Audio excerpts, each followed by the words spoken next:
Okay. So at least they'll be able to see when recording, they'll be able to see this. So again, just each time we plug in a different number for K, you can see what the solutions that emerge are. Okay. So questions about that? And you can play with this if you want as well. You just go to Desmos and play with it. So any questions or comments about that? And again, there's all kinds of problems, and Diofantes wrote several books, and so we just are scratching the surface on some of what he did, just to give you a flavor for him. And what's important about him to me is that he's dealing with even this is obviously both algebra and geometry, but he's thinking about these things that we call numbers. He's thinking about them more abstractly than just geometrical objects, and that's kind of a new thing. Relatively new thing. Okay, so I'm going to unshare this. Actually, I already did unshare it. So, okay.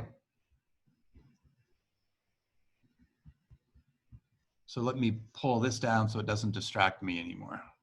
Okay, good. Okay. So I'm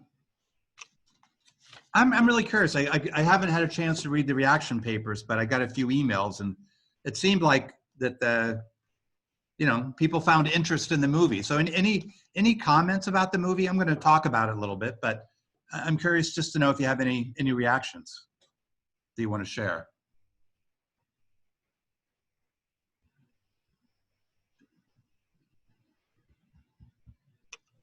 Well, for me, it was like how his work got to us. That was kind of amazing how it went through so many hands. And I mean, what are the chances that we even got it, given that it went through such a journey?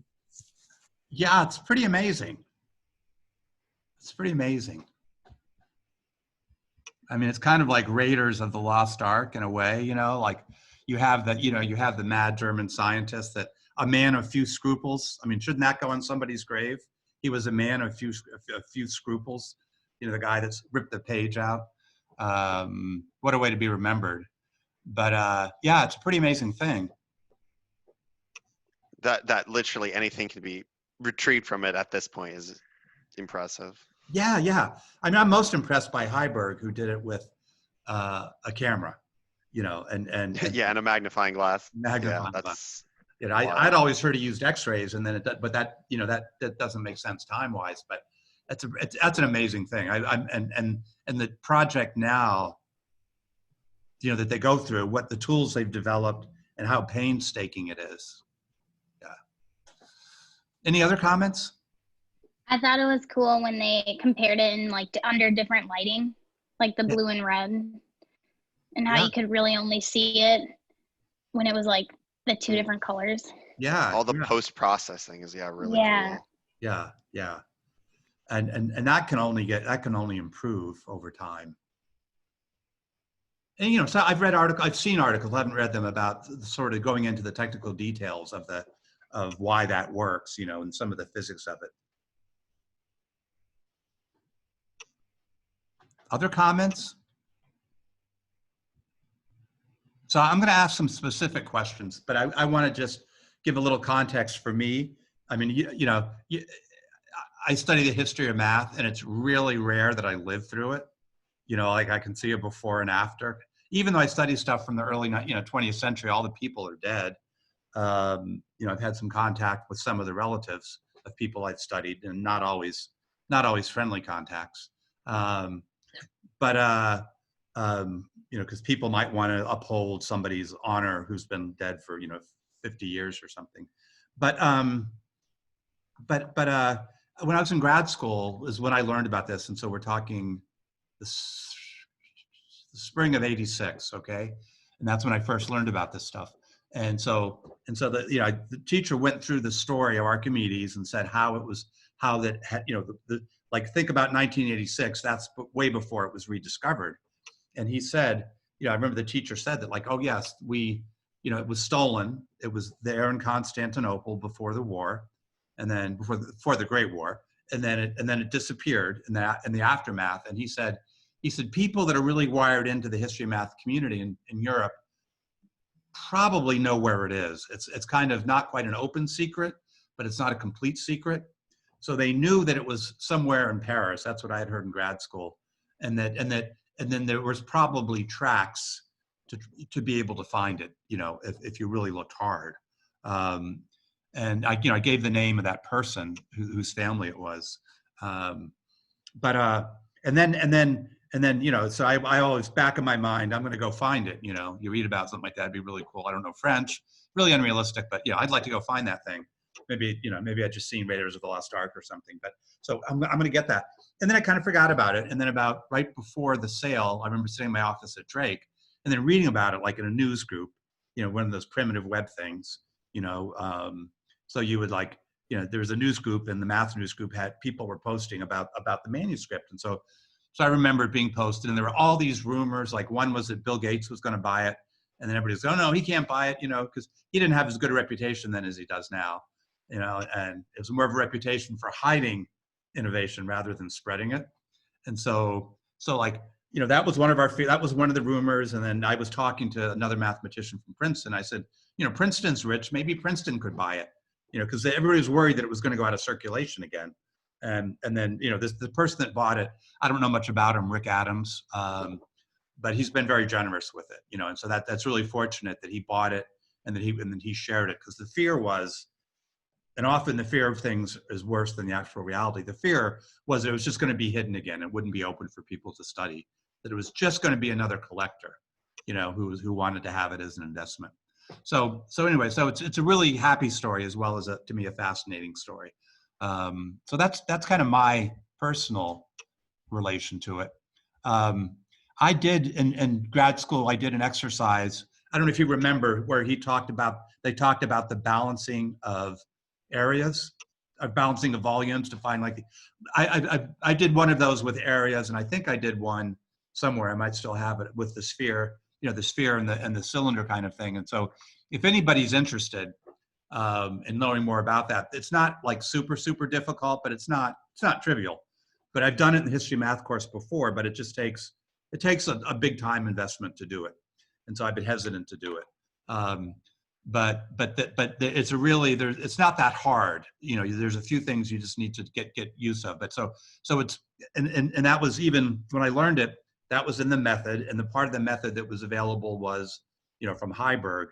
So it sounds like this has just taken that much further. So those exercises are something you can do. And I'm thinking forward to we're going to have a related project for this at the end of the semester. So something like that. And for that project, it's going to be solo or group, depending upon how you look at it. Okay. So speaking of solo or group, I have a question for you, and this has nothing to do with Archimedes, and we're talking about it. Does the group work add to your considerable amount of academic stress, or does it make it easier that you can rely on other people?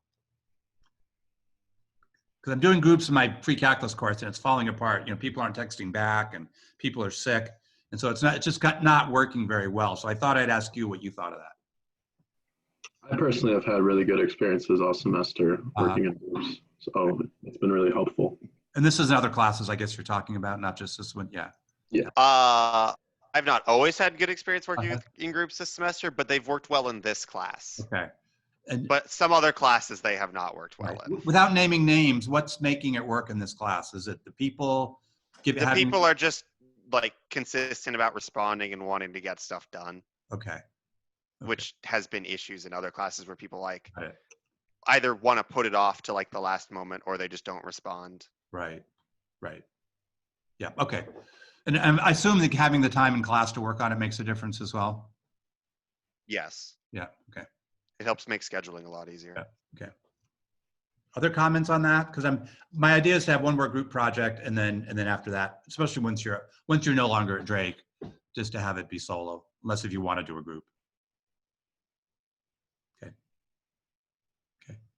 So unless if I hear anything bad, I'm a half full kind of guy. So if I'm not hearing anything, I'm saying, oh, and it must be working great.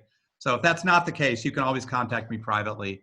But I would like to hear if it's not working, because everybody's making everybody else's jobs harder. And I don't want to contribute to that. Okay, or it seems that way. You're not making my job harder. That's not what I'm saying, but my betters, so to speak. Okay. So, okay. So what do you think of this movie as history? And by that, I mean, as conveying historical ideas. Is it effective? Can you see limitations to it? Let's talk about the effectiveness first. I have some thoughts on it. Yeah, go ahead. So I think it's a really good way to get these kinds of concepts like to the general public, because that's obviously what it was, like, you know, something that you'd see on like the History Channel or something. And so I really like it in that regard. But I think because of that, they also made some sacrifices, like they glossed over a lot of the details of like the mathematics that I think for our purposes we would be more interested in. Yeah. But I think as an overview, it was really good.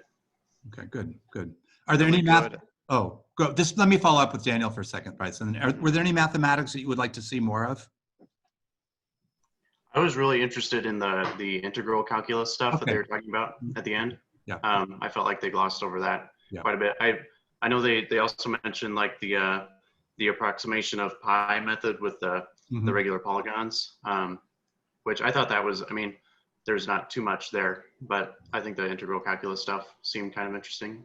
Right, and if those are things that people want to do as projects, I have information on that. Like I say, it's not easy, but it's certainly, you know, you're not biting off more than you can chew.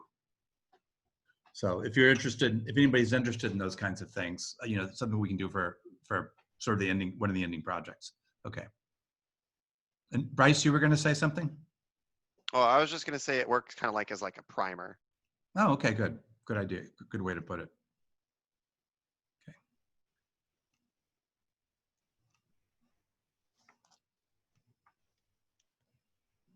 So, okay, let me ask this. Are there anything in there, like what I'm worried about is some of the stuff that they said that you're going to take as, oh, yeah, I heard it. I know you're beyond that, but were there anything in there sort of historically that bugged you or that you wondered about, or that, you know, you kind of something went up that said, I'm not sure about that. And you might not have enough context for that, but you might have more than you think. Well, I mean, like, didn't the whole video start with like them saying that he was running down the streets naked or something like that? I didn't. Yeah. How did they? What? It's an interesting way to open it. Right. So had you heard that story before? No. No, had anybody heard that?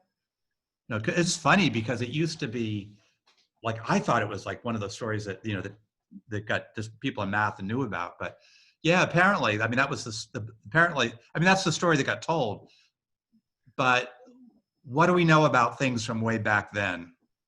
And it could be true now. Imagine what they're going to say about Trump in 100 years. Good or bad, you know.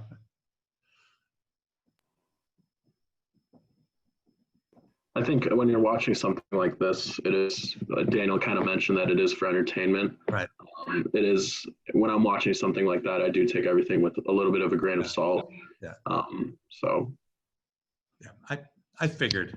Yeah, I like, my favorite part of that was when they come back for the second shot, you know, the second nude shot from the rear, and they're going like, he's like has this really mad cackle. You can just barely hear it in the background, and I thought that was a really good touch. That made me laugh. Yeah, I don't know about the truth, but a lot of what they know about these people, like Archimedes and other Greeks, it was written by a Roman named Plutarch, like, you know, several hundred years later. And so, you know, I always think of history, there's that, it ends with story. And then, you know, there's a temptation, and I know I've succumbed to it, about being trying to be entertaining with a good story. So who knows the truth of that? But I think that goes back to Plutarch's Lives, which talks about, for even him, lives of antiquity, you know, a couple of 100 year ancient Greece. Yeah. Anything else?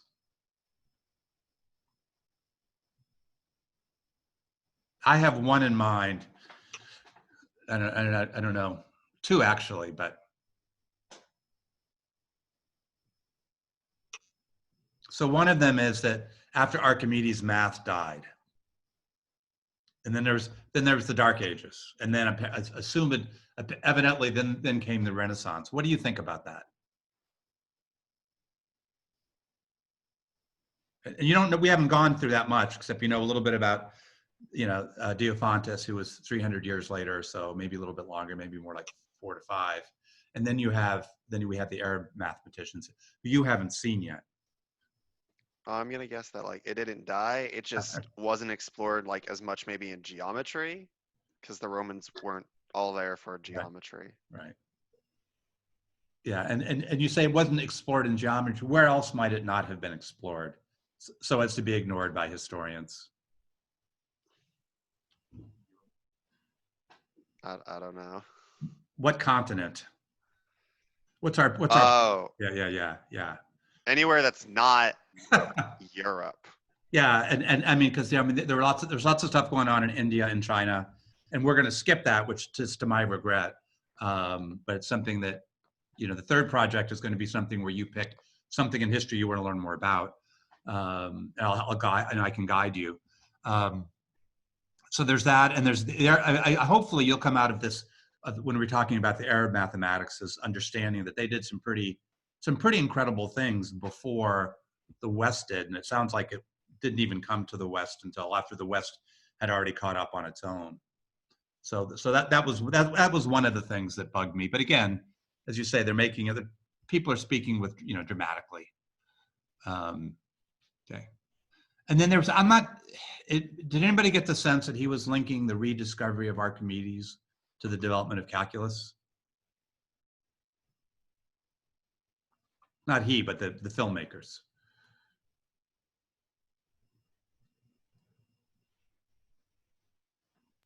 I feel like that was all they talked about at the end. Yeah. Was how like his findings became like the modern calculus. Yeah. Or like a template for modern calculus. Yeah, they certainly said that at the end. I agree. And then early on, they said that that Newton and Leibniz sort of were influenced by that. And it's not clear. I think it's way more complicated than that. I'm not sure that they were, because they didn't know some of the stuff that Archimedes did. So they couldn't have been influenced by it because it wasn't there. The method wasn't around for them to understand. So I just would be, if you took that out of it, I was just going to say be skeptical about that. Okay. So also another question. So what was, to me, when you hear the method, what do you think? Like when we talk about Archimedes' method, this is the discovery of Archimedes' method. And you can be lowercase or uppercase, either way.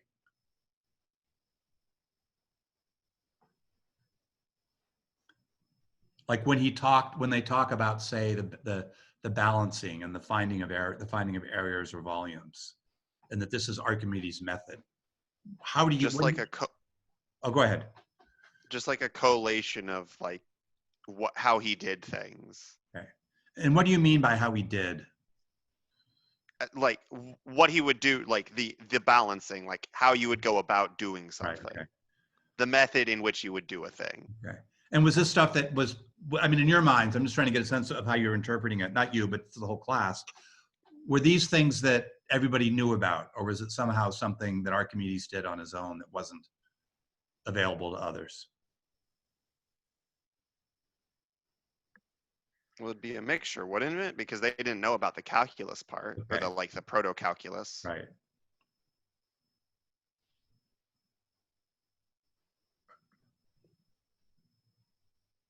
I'd imagine there was a limited group of people you could really even share that information with, just because it is, high-level mathematics.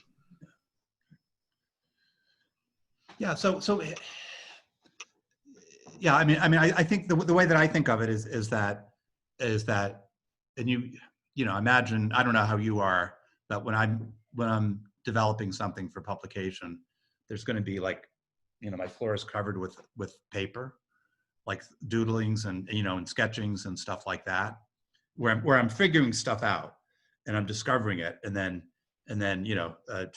trying to make sense of it, and then there's that process. I don't know. It's like rough drafts you might have for papers, and then you figure out, this might have been 101, a good 101 thing, maybe your experience, and then you say, well, that's not the way that he wants it. So I know why it's true. I figured it out, but now I have to put it in the right format. So it's, to me, some of it's that. It's like, it's not the stuff on the floor, because it's, you know, it's way beyond that. But it's like stuff he used to figure out things that weren't necessarily publishable for various reasons. Maybe, as Paul suggested, it had to do with who could understand them. But there's one, let me just draw the picture just so I can give you here's a parabola and here's a triangle inside it. It's not a very good one. I think I mentioned this before. The parabolic area is 4/3 the triangle. Okay. Now, the way that the method shows where he does something like this. Sorry, I have it backwards. Imagine that there's a balancing. I think I mentioned this before. He hangs, in essence, he hangs the triangle here, and he finds the fulcrum, and it's going to be a little bit closer to the parabola. So, you know, 3 to 4 distance. And he goes through a geometrical construction where he moves each piece of this over here and each piece of this over here. Like, he does it like sort of line by line. Okay, and I think I mentioned that before. Now, that's one of the things from the method, and that's not what he proved. That's not what he published, but he published other proofs of it. So again, it's how he figured out things, and then he said, okay, now how do I have to, what form do I have to put it in? And then probably a lot of it's like unwritten journals, things that maybe he wasn't ready to publish. So we don't really don't know, but it's where he worked out a lot of his ideas, and apparently he had a method to do that, and a method to discover truth. And then that's why they sometimes call geometry synthetic, because you synthesize the presentation. It's not as organic or natural. So I've always looked at the method as where he's working out a lot of the finer details, not worrying about all the proofs and everything. And then when he did publish things from there, and there's things from there he didn't publish, obviously, he would dress them up in the clothing of proof. Okay, so more than scratch work. And then he mentions his method. There's a letter that I have somewhere, not original, but it's a copy of a letter that he wrote to somebody, and and I think it's a female, and he talks about his method. And it doesn't sound like he was trying to hide it from people. It's like he wanted to share it with maybe people who he trusted or something like that. So anyway, so it's kind of this way that he, you know, it's like finding the private journals of a writer where they talk about how they created what they created. So, okay. So one of the things I think would be useful, and I don't know if you have any questions about this, but sort of the timeline of like what happened to it. You know, like, you know, if you're trying to do I mean, something I would do is just because I like to place things temporally but you know, like when it was written, you know, when Archimedes created it, then it's written by somebody, and then it's written over again, and then there's these holes where we don't know what happened to it, and then it reappears. So you know, that you know, things like that. Apparently it moved around a couple of times. Okay. So what did you think? I don't know. What did you think of, like, did you have any questions or thoughts on the role of what they called calculus in that? And again, as Daniel said, it's an overview, and it's Bryce said it's a primer, so it's not going to have all those details. But did you have any questions?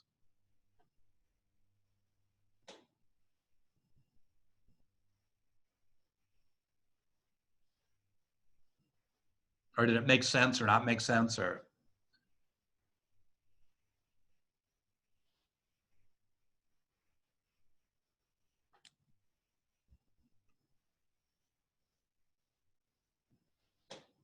It's hard to know. I mean, I haven't studied it in detail, but if you think back to the spiral, when we squared the circle, he knew, you know, he figured out how to write a tangent line. Okay, so there's one aspect of calculus. When he solved this problem, he tiled this. He kept adding triangles like there, and then he added another triangle. I don't know if you can see that. Then he had another triangle above the triangles. And he found like a way to sort of compare their areas. And he could show that he basically developed a geometric series of triangles for that. And so he summed that, and he figured out a way to find the remainder, not so much the sum, but the remainder. So there's one thing he did, and that was something I think we know about just from one of his published proofs of this theorem that didn't use the method. So there's one aspect of calculus. These things here, where you're summing up something of one dimension to get another dimension. I mean, if you think of an integral,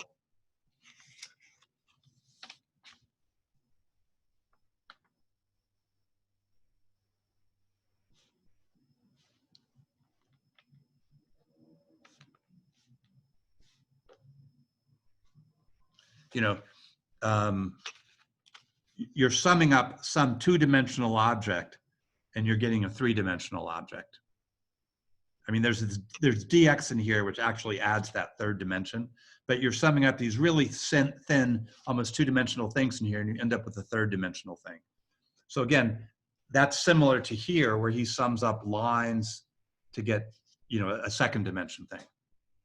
And so it sounds like he had some method where he could actually do a computation based on that. That's what, like, I remember, if you remember when they talk about, the guy Netz talks about finding something really new. It was his way of dealing with infinity. I mean, I'm super curious about that. I don't know what that is. But my sum is like, my thought is that this is something that we have to deal with that problem, is that he had some analog to it down here. Probably nothing we'd recognize as an integral, but something very spiritually similar. And then we also, if you think about it, and again, I don't know if this is what he was doing in there. I really want to know more.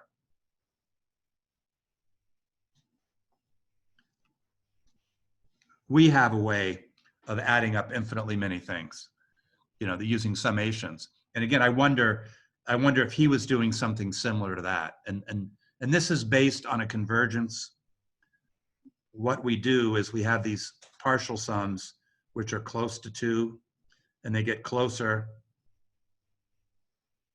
as n goes to infinity. So basically these partial sums, which look like this, they converge as a sequence to 2. They never actually ever get to 2 because these are always finite. So it's in this limit, this magical limit, that they become 2.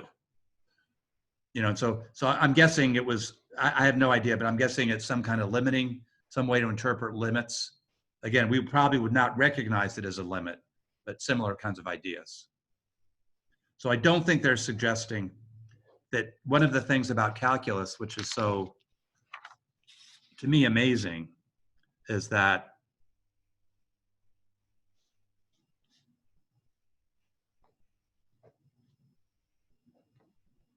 we can evaluate an integral, and that's way easier to me than trigonometry.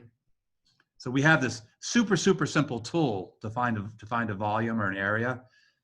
They could do that. Sounds like Archimedes could do that, and the Europeans could do that in the 1600s prior to calculus, but it was a long calculation.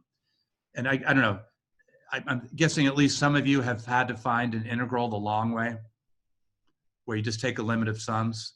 You know, that's kind of how it was done before, but we have this amazing tool that does it all like that. And the same thing with taking a derivative to find the slope of a tangent line. Let's say the same f of x. So the derivative of x squared at x equals 2 is going to be 4x. So it's going to be 4 times 2 is equal to 8.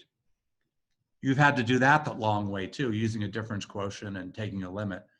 So my guess is that he had nothing as efficient as these things, though maybe I'm wrong. But he was able to have some way to sort of deal with ideas that are very similar to this. That's my guess there. Okay. I don't know, any other, I want to do a little bit of math today, but any other comments about this? And maybe it put some of what we said about Archimedes, or what I said about it, a little bit different context. Because there was something special about him in a good way. I am curious as to like how they have evidence about how he was like skeptical about other like mathematicians Yeah. like copying his work. So he put out like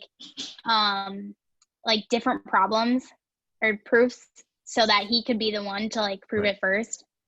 I wondered about that myself. And that's, I made notes about things I'd like to know more about. I don't study classical mathematics. And so there's, there's a lot of stuff I don't know, but I'd never heard that before. And in fact, when I mentioned that letter where he was trying to share his method with somebody, I remember my teacher, again, in the 80s, who was teaching me history math, who again was a modern historian, he wasn't a classical historian of math, said that my recollection is that he said that's what people say about Archimedes, but he thought that little excerpt from the letter was sort of disproved that. So my guess is that, like the Eureka story and like Plutarch, that these are stories that are emerged after he died. That's my guess, but that's a really good question.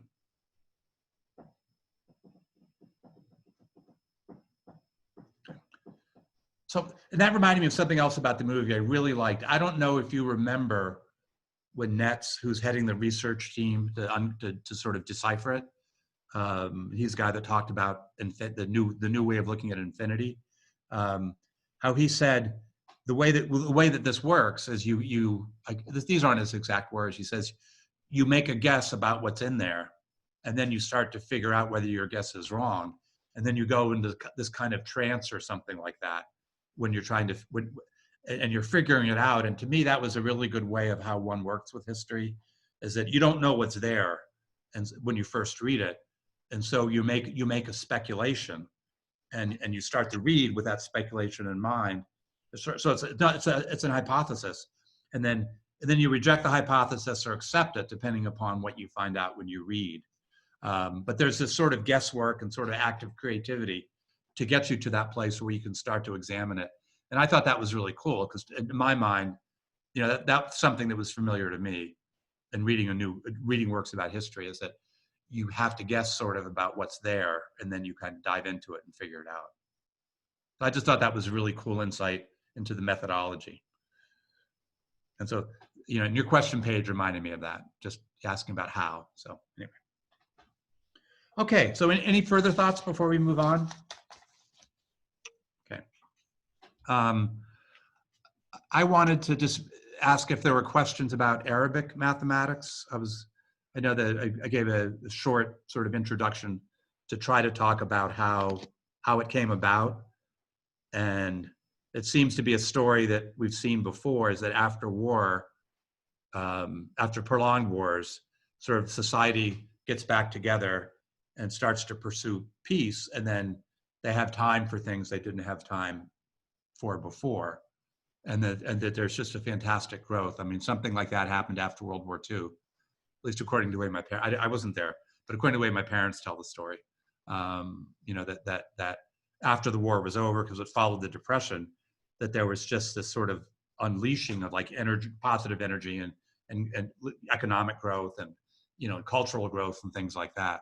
So my feeling is that after the when Muhammad died in 1632, and then there were a series of wars for the next century, is that once things settled down, people were really ready for something different. And so it was in this sort of time of peace after a lot of war in Baghdad, is where a lot of that was sort of the hotbed, sort of the Harvard of mathematics, or the Stanford, whatever your favorite is, sort of emerged in Baghdad, in that place. Like, they talked about the house of wisdom. And so people finally had time to study all these things. And so all this pent up intellectual energy gets a chance to sort of get released. I mean, that's the way I look at it. That's not very scientific, but the idea was that, that the Greek Empire the Roman Empire fell apart just on its own inertia, and slowly. It wasn't like a final battle or anything. Apparently it was just a slow kind of, especially in Rome, just like a slow inability to defend itself anymore. And so people would come in and take stuff.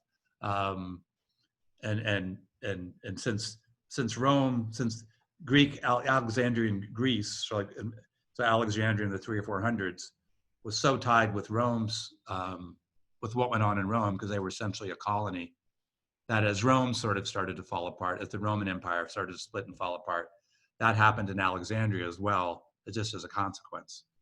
And so again, things there changed. A new order came in, and things changed. And then you had that area 100 years later, a little bit longer, maybe more like 200 years later. Then you had all the upheaval with the wars, and then finally a peace, and then enabled to sort of develop math again.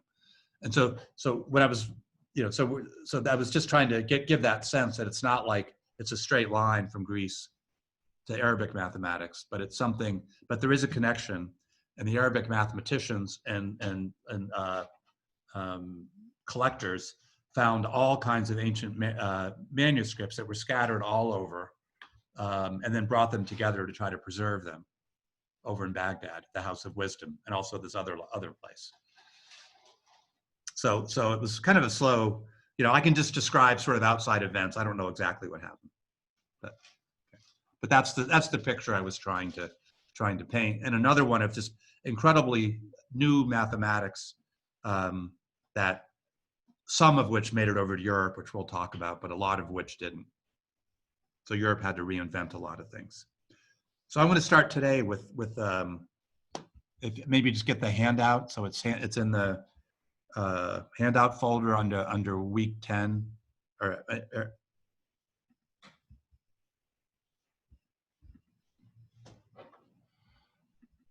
then you'll see it's the only one that's there.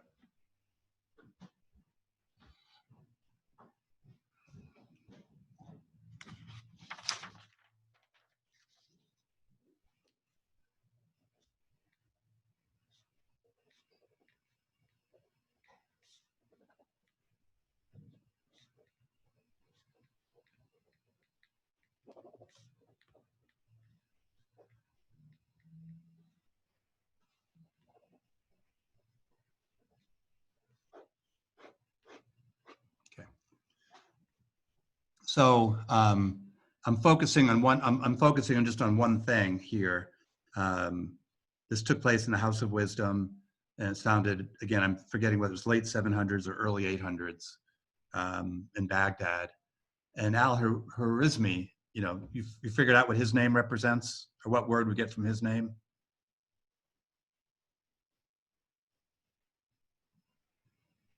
Heuristic?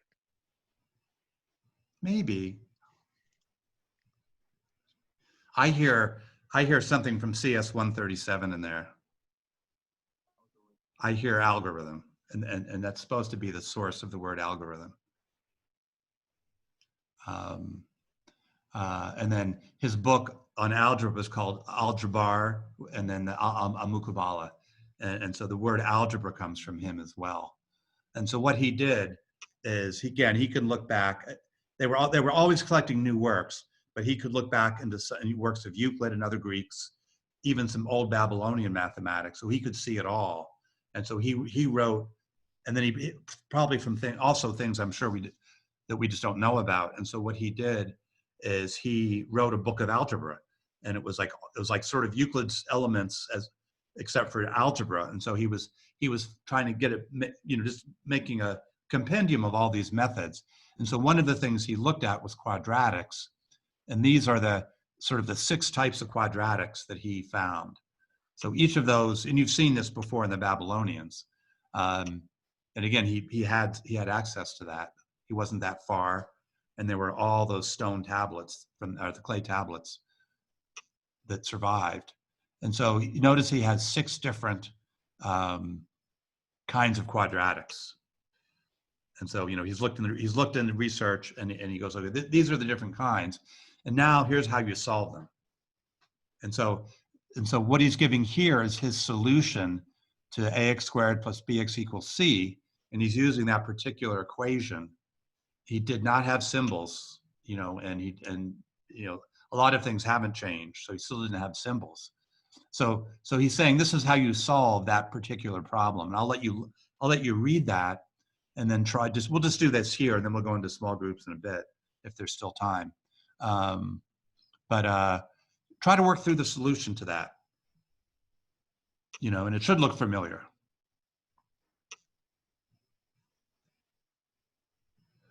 Like just, like I would write out like, okay, 10 of its own roots. Okay. Have the number of roots, which in this present state yields 5. So, that kind of thing. So just kind of write out the algorithm that he's giving.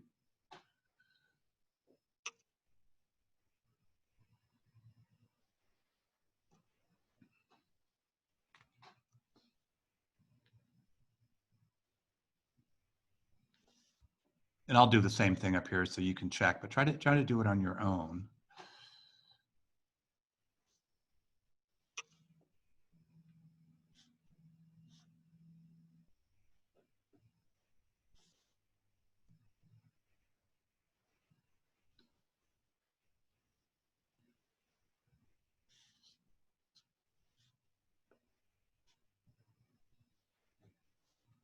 So that kind of, however you want to do it. Or you could do it this way.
Okay.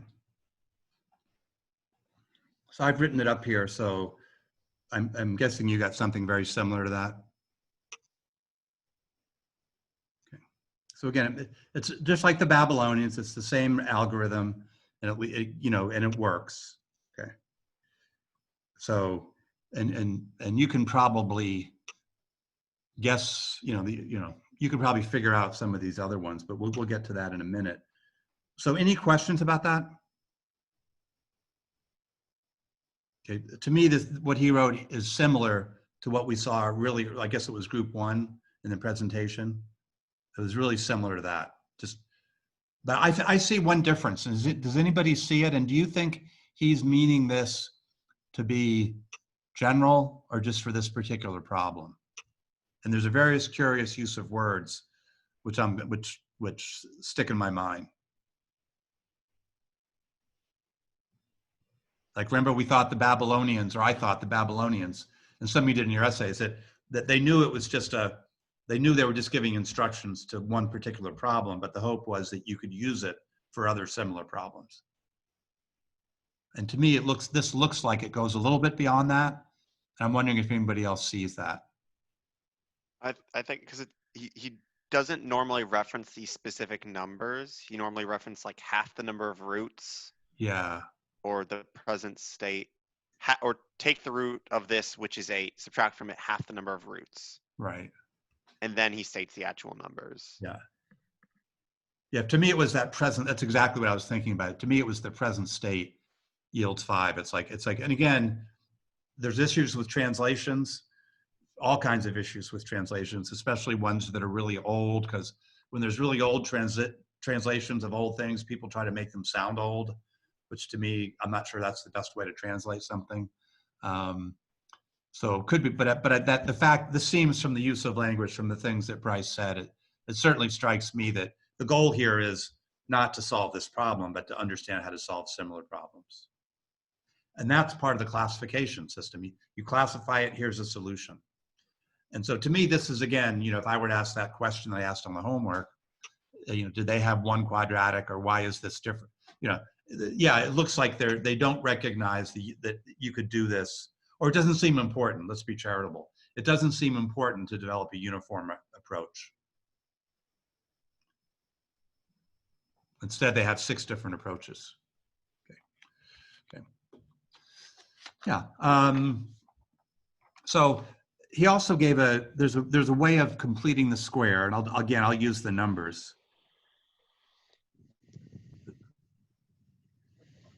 So we're solving this. Okay. And so here's x squared, and here's 10x squared. Okay. I guess by writing that, I'm assuming that x is less than 10. I don't mean to. Okay. And then, so the way that he writes this is, and he gives this, he puts the x squared here, cuts this in half.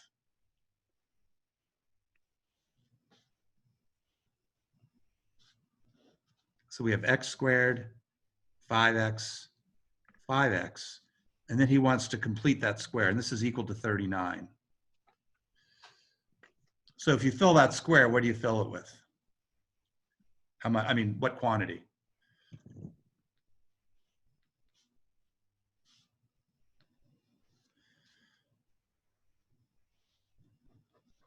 So how much? What's the area of that square?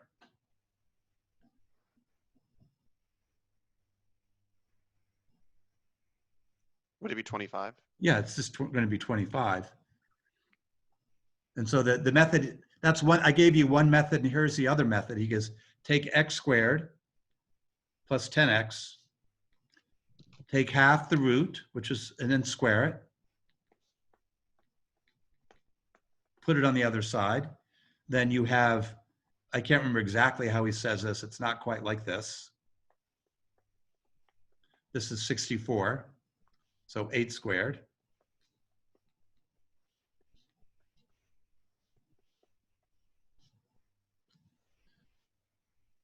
Like, I'm guessing he would say something like, now you have a new square whose side is the original square plus 5, plus half the number of roots. So you form a square, you have a square here, which is 8 by 8. Now you just take the side of each square, the root, side and root are simultaneous, and then the difference is 3.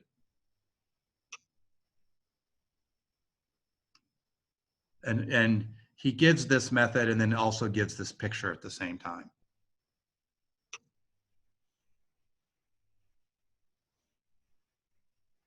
Okay, make sense? Yeah, so just, I mean, I don't think it'll take you that long, but try to do this on the next one. So I have, well, actually, let's go through this, the questions that I had, and then we'll go do that. So again, what's the root?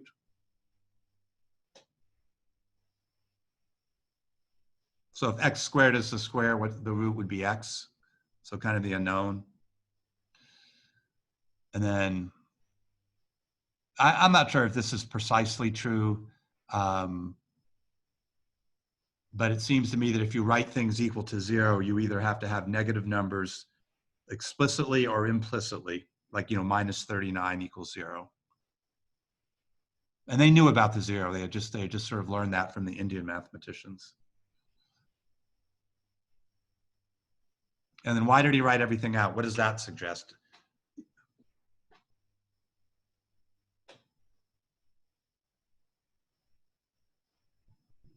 Similar for the Babylonians. Why did they write everything out?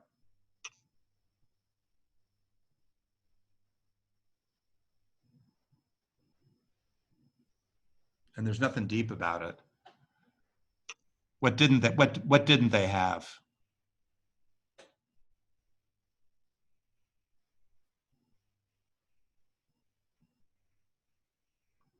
Well, good notation.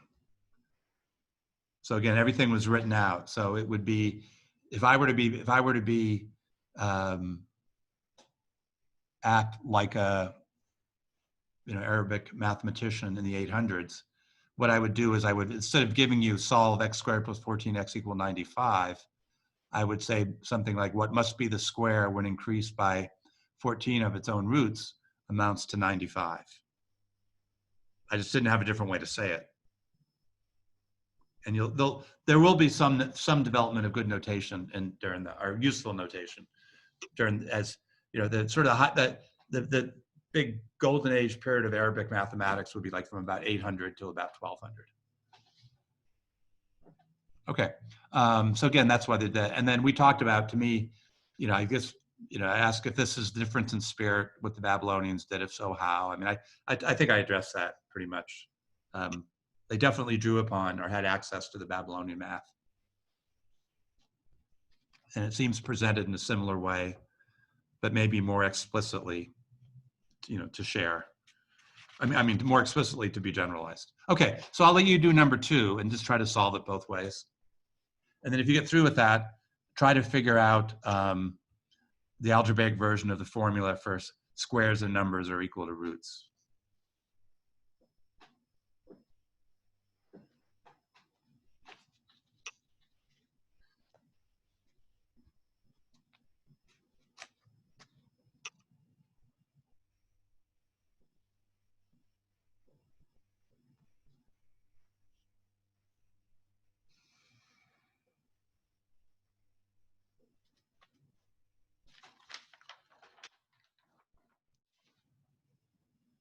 So I'll leave this up so you can look at it.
I know I didn't give you a lot of time, but I don't want to run over, as seems to be what I do.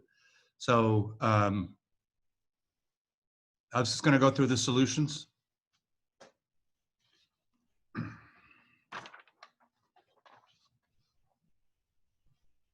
And so for number 2, I'm not going to go through the recipe. I want to go through the complete the square. I find that much more fun. So I'll do it visually first.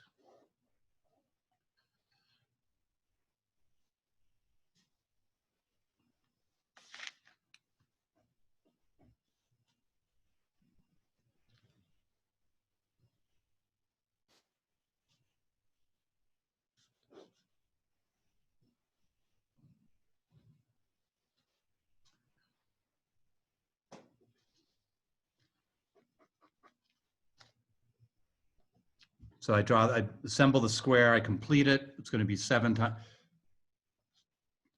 This part of the square is 7 by 7, so 49. It's going to be equal to 12 squared. So if I just look at the sides, I get x plus 7 equals 12. So x is going to be equal to 5.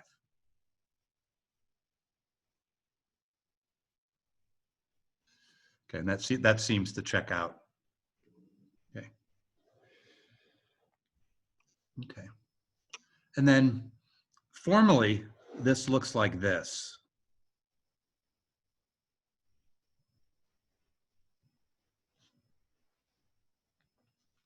Okay, and so what I want to do, so that was for number 1. Any questions about that? For number 2, I'm just going to cheat a little bit.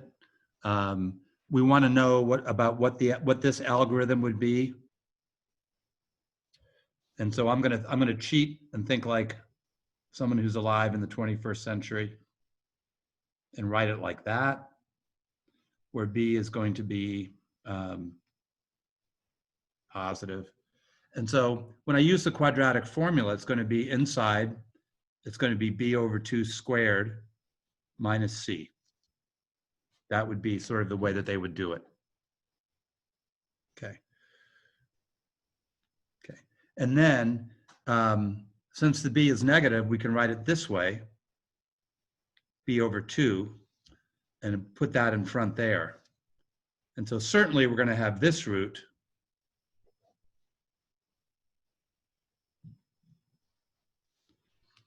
And this one as well. Or you tell me.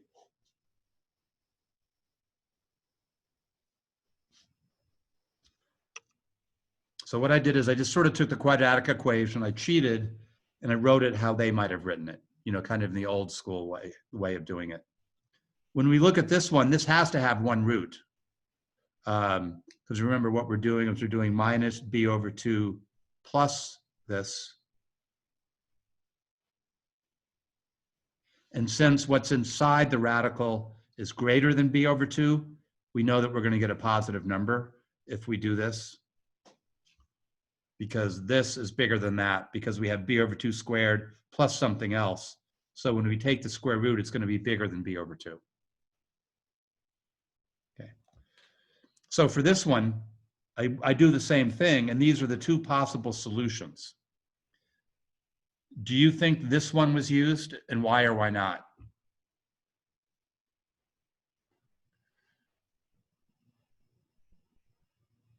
So do you think they would have taken the B over 2 minus the radical?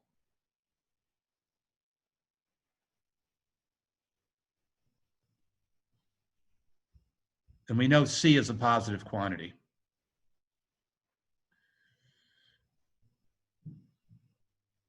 Would you risk having imaginary numbers if you used the minus or Or negative number, you you mean? did that either? Yeah.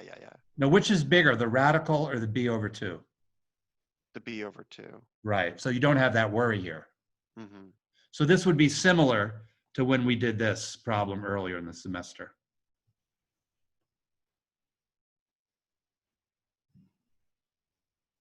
So we don't have any worry about a negative number. So apparently it would depend upon the context here. And I didn't go through to read his treatment of this. So I'm just kind of speculating based on what we know. Anyway, I just wanted to point that out, that again, there's a lot of similarities between Babylonians and Arab mathematicians, but it's like 2,400 years later, and it's probably more like, their point of view is probably more like us looking at the Babylonians than it is like the Babylonians themselves. They're saying, okay, we've made all these ideas to systematize. They have some good ideas for sure, but we're gonna do it in a better way. Okay, that's all I got. So no new assignments over the weekend. I have some readings that I posted if you want to read them. Some additional links about stuff with the Archimedes video that I found, and I'll continue to add things there. So have a really good weekend. Enjoy Halloween.